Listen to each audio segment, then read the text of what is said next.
So here we have the Mini 3-door hatchback on a 19 plate. So I'm going to start off by showing you inside the boot, and then we'll hop in and run through some controls on the inside of the car from there. As we approach the back of the car, you can see that we've got plenty of boot space, along with that 60/40 split folding rear seat should you wish to increase this space even further. Okay, now that we're inside the car, we're going to start with the dials. Over on the left-hand side, first of all, we have the rev counter. We have the speedometer in the middle and the fuel gauge on the right-hand side. Also in the middle, you can see the total miles of this car, which are 10,160. You can change the information displayed above that by pressing a button on the end of the indicator stalk for various bits of trip computer, fuel economy information, or the digital readout for the speedometer you see being shown on the screen now.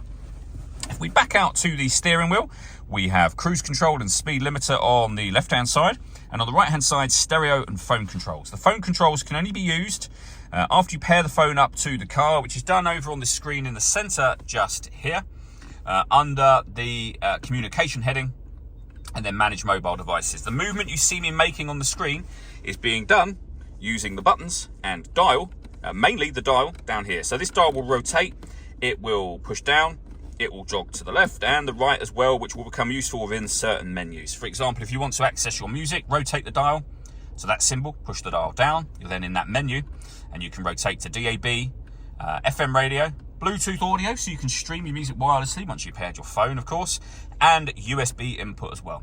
So plenty of ways to listen to your music in this car. Working our way down, we then have the air conditioning. So you can adjust the fan speed, the temperature, the direction you'd like the air to be distributed in. The air conditioning's off at the minute, so that's on. Same button will turn it off, of course. You can recirculate the air that's in the car. That's a great way of heating it up or cooling it down quickly depending on the temperature you set here. We've got a heated rear screen and a proper heated front screen as well. We can turn off the traction control. This button starts and stops the engine for the car. And this one turns off the stop and start, which is a different thing. So this car is designed to cut out when it's stationary in traffic to save you fuel. System is turned off when that orange light shows. We then have a 12-volt charging socket and USB input underneath that, and a 6-speed manual gearbox.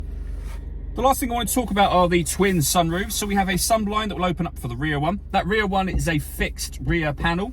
The front one, you can again open up the sunblind. So you can leave it like that, and obviously that lets in a lot of extra light, but you can, if you wish to, open this front one as a proper sliding sunroof as well.